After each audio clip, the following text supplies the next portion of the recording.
Hey, what's happening, everybody? Agent Zion here, and I am joined by Your Destiny Craw. How's This it going, is everyone? this is the Artificery League 7 finals, and it's a thrilling Thrawn Snoke versus Thrawn Snoke. Let me get that done. You want to get your plugs out of the way up top. No one's gonna listen to them if they're on the bottom. Oh yeah, me. Yeah, I don't have anything to So plug. we People are have already on our channel. we have an all European finals. Jan is 100% with the Your Destiny crew. He's a deck writer. He's in the Gauntlet. Um, I don't know. I think some of our guys are pretty good at this game, and unless some other people want to step up, I think we're just gonna keep taking these artificery events. So, shots fired. Not quite. Those are some pretty poor shots. Well, Some people are good at this game, but I don't know if you're one of them. hey, I'm That's not a playing that's a in your much better finals. shot. All right, so Nightbringer goes ahead and wins that battlefield roll off. I don't see him not taking shields. And if anybody is watching this and wondering where the bitter rivalry is, this is the old meta. We are finishing out League 7 without the holocron in place, so Thrawn gets to be a little healthier than he otherwise would be. So And, Jan's a fan of Stifle. And he likes so the primary reason that they run Stifle is to protect their rollouts on Thrawn. The idea is, if they only have one removal, they just can't mess with your dice. Or if they have two removal, it like really hurts their resources. Yeah, like it does other things, but you know, I know from like testing with them that the reason that they do run Stifle is to protect their own Thrawn dice. like Stifle's fine, but Thrawn protects his own dice. Like the requirements to remove both of Thrawn dice in order to get the job done is just insane. I don't see why he would take Stifle there. You got to take that droid. Yeah, I agree completely. That's just the reasoning. I'm not saying if it's right or wrong. Personally, I like the Stifle. I mean, I like Stifles in there, but I would never lead off with one like that.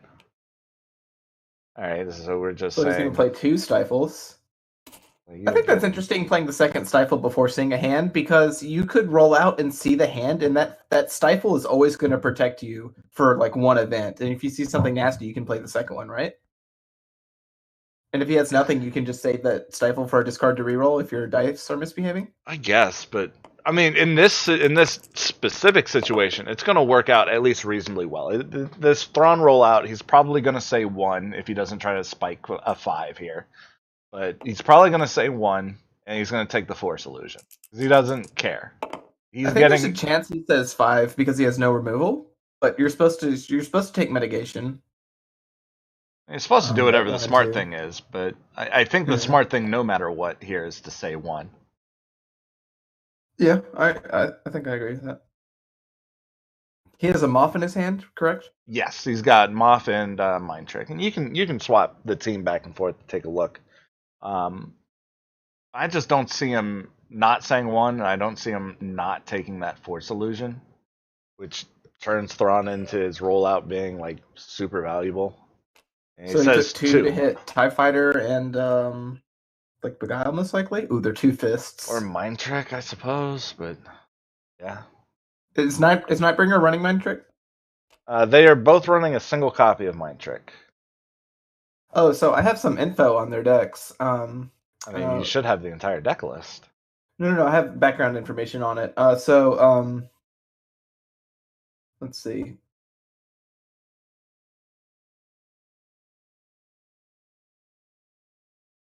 So basically, Jan told me that so they were playtesting partners, and Jan said that he's currently on an older version, and Nightbringer is on a newer version of the list. So All right. It I guess doesn't. that's not I guess that's not too exciting, but No, not really. just adding a little context to the match. It is okay, but it is interesting to know that they play tested against each other a lot. That kind of thing is pretty useful for sniffing out mind games and knowing if how often your opponent's going to try to bluff something, just stuff like Yeah, for that. I sure. guess you don't actually have to bluff that much in the Thrawn Snoke Mirror because you can see their whole hand, but yeah, whatever. It's still useful. Looks like the table's bugging out. We're going to see a turn 1 Moth versus a turn 2 or a turn 1 Fist or a round 1 Fist. My money's on the Fist. My money's also on the Fist. Like, it's a Fist with so 6 resources. So yeah. Oh, and there's a focus from Snoke.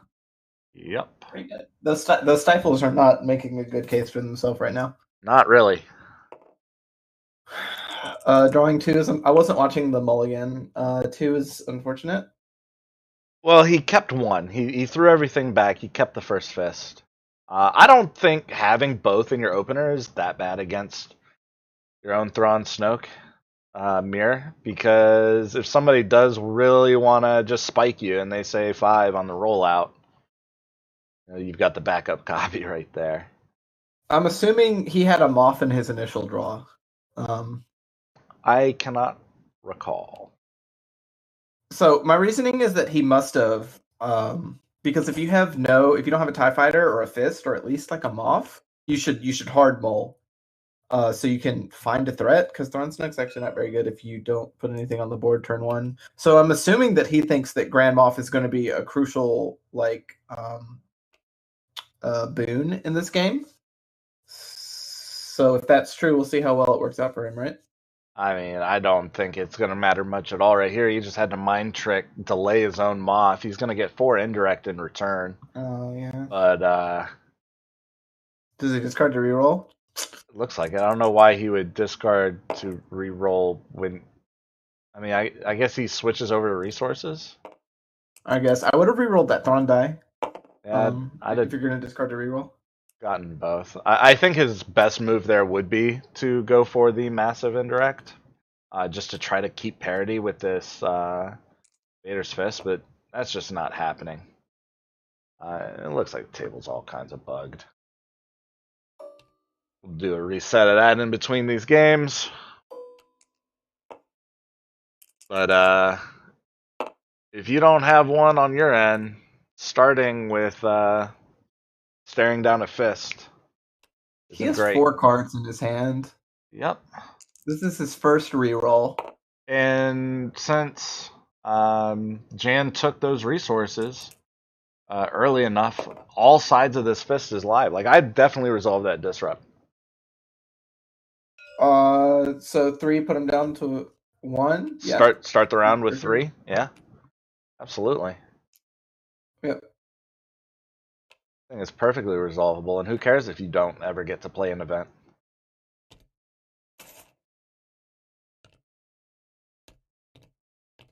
You can definitely pace it out in the mirror. You don't have to, especially if you're ahead on board, you don't have to like try to burn him down or whatever. Hopefully those stifles will do something useful this turn. So we've got the other Moths in both hands, although Nightbringer does have the TIE Fighter to go along with the Vader's Fist. He does have Overconfidence and Abandon All Hope, but those are going to get stifled out, undoubtedly. And Jan also has Abandon All Hope in hand. Yep, and he drew a Fist, which is good. Depending on how things go. Crucial. I think if you don't see a Fist or a TIE Fighter this hand, I think you'll fall so far behind that you can't win. So he called 1. Yep, he knew the Force Illusion was carried over.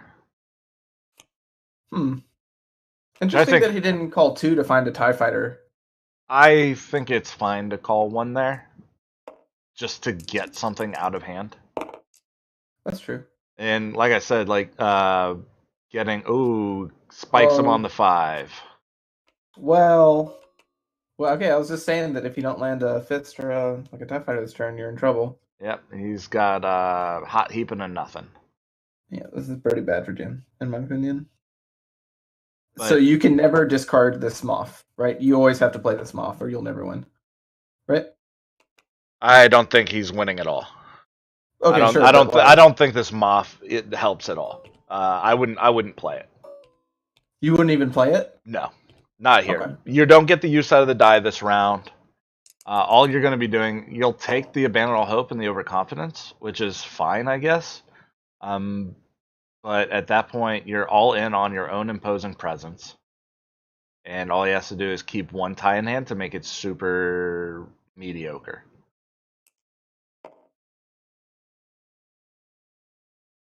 I personally I would play them off. It's like a small percentage to win, but I mean you have the money to play it without issue, right? Sure, but if you draw, you don't want to drop down $4. Would you pay 4 money to discard two?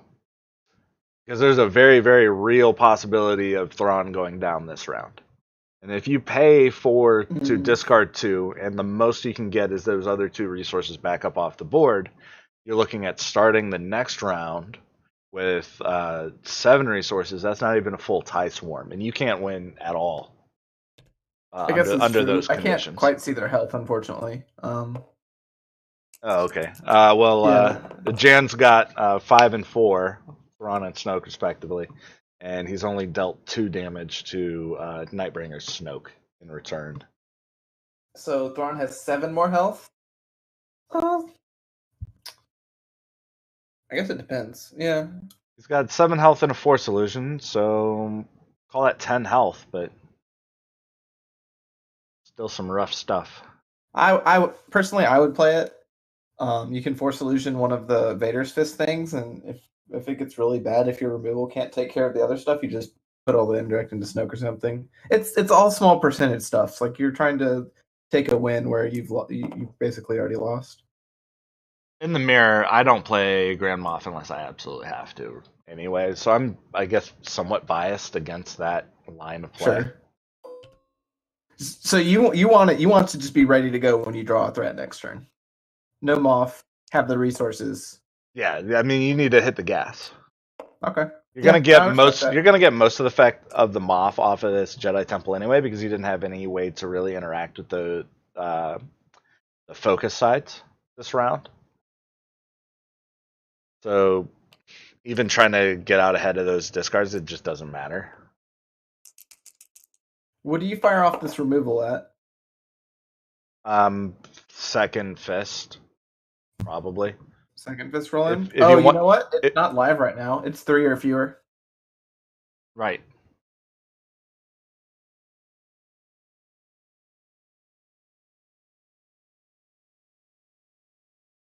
The stifles are doing nothing. No, they're not. Um, Looks like he Okay, is there's going to play Moth. them off. So the imposing presence will be live. I guess Moth becomes slightly more attractive if your opponent has shown a willingness to. That's an unfortunate roll. Looks like Snoke's dying. Latest That's Snoke. I don't see a way for him to get out of this. I mean A the turn one fist that rolls hot is hard.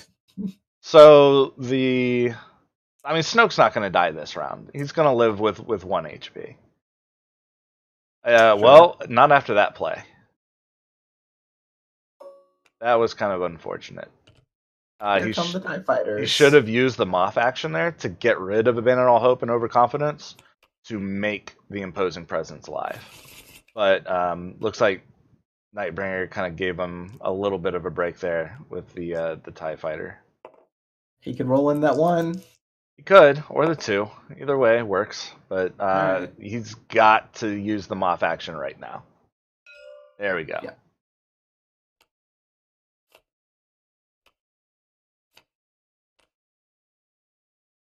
So now Nightbringer is going to take some resources. Whoa. Going to take some resources, use the focus sides. It's going to be rough. Going to get another TIE fighter out in the field. So you have to wait. So you have to abandon. You have to abandon right now.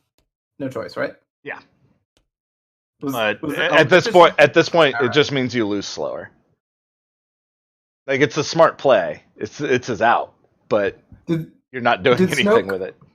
Did Snoke power action this turn? Did he power action that focus? Yes. Oh, okay. Yeah, I missed that. Yeah, he got everything situated pretty well. You still have to abandon all hope. No, absolutely. You can't see the TIE. You know he's got the TIE fighter. You don't want to see it.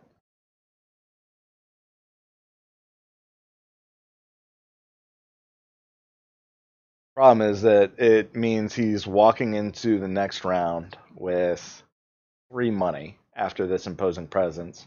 Gets rid of the focused TIE fighter. Yeah,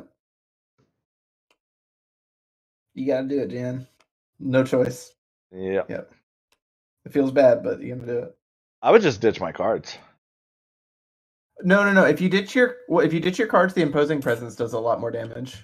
Yeah, but you get to claim after. Like if he's just bleeding him dry. He doesn't have anything he can do with that Oh, money, and you're not going to be able to resolve that TIE fighter anyway, or direct.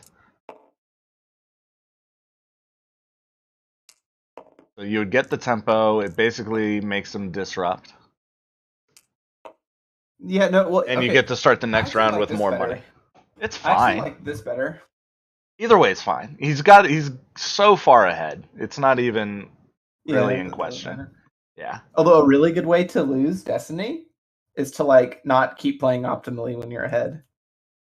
I don't think this is one of those situations. I think you're actually so far ahead it doesn't matter. But just as a general rule of He thumb for held maybe on. some listeners, He held on to the imposing presence. He just let Snoke die. um, That's the thing. Please stop drumming your table. oh, I'm sorry. That plays hell with the audio. Of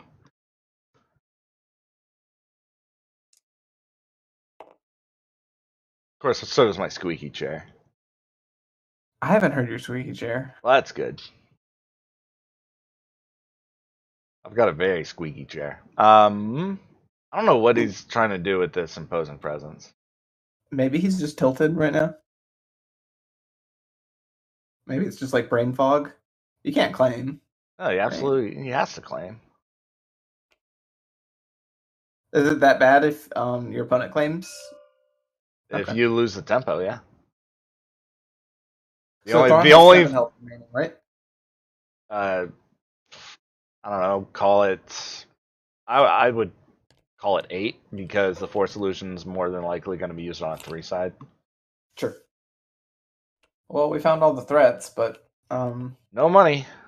yeah, because of the abandon all hope play. It's, well, it's more the Grand Moff. Yeah, you're right. Hmm. Oh, now he's going to roll out, and you're going to have to say 1 just to pull off a dorsal, basically. You're referring to Jan. Do you ever just scoop here to save like mental energy? Yes. Okay.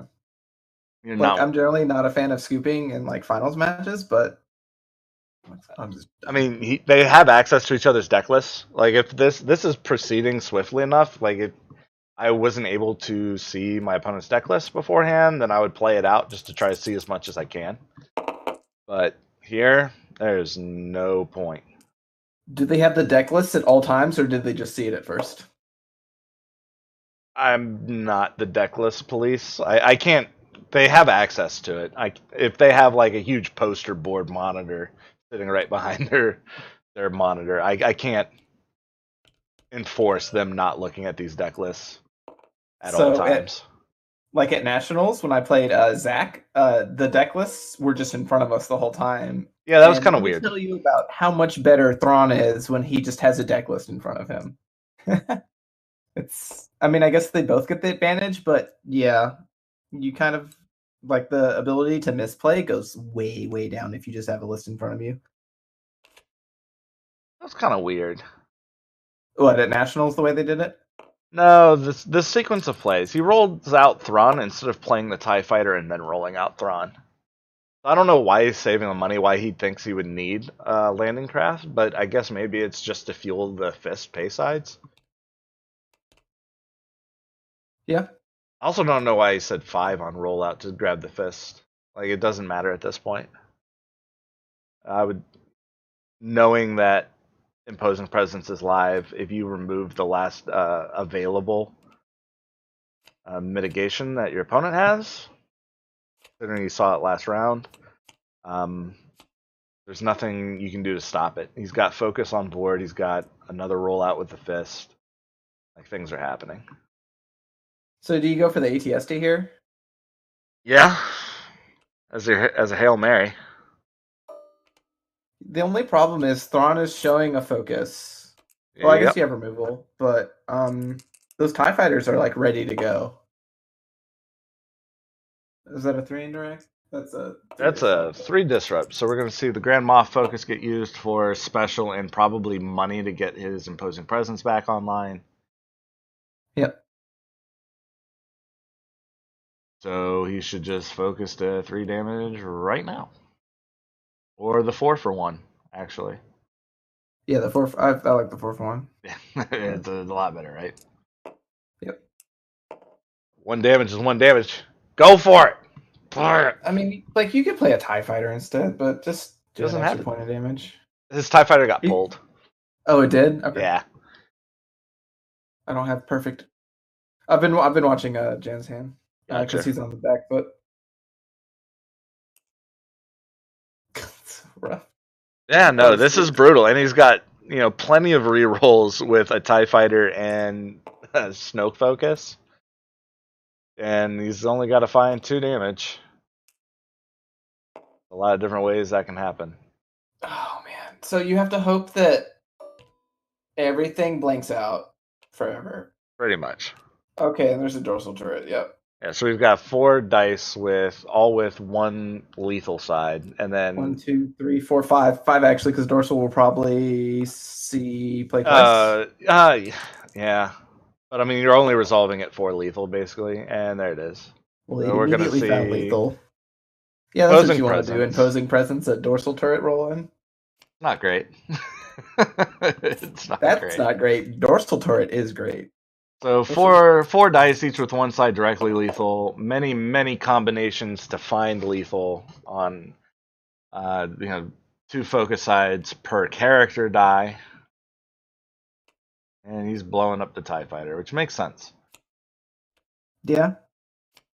Doesn't help you too much. Wait, why didn't he just blow it up when he used the Was he not focused to that side yet? I'd have to run it back. He I would hope may. not. That's game. Yeah.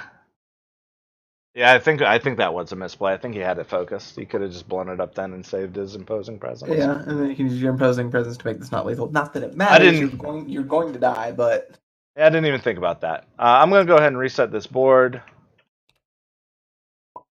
to try and clear out that bug, and then we will go on to game number 2.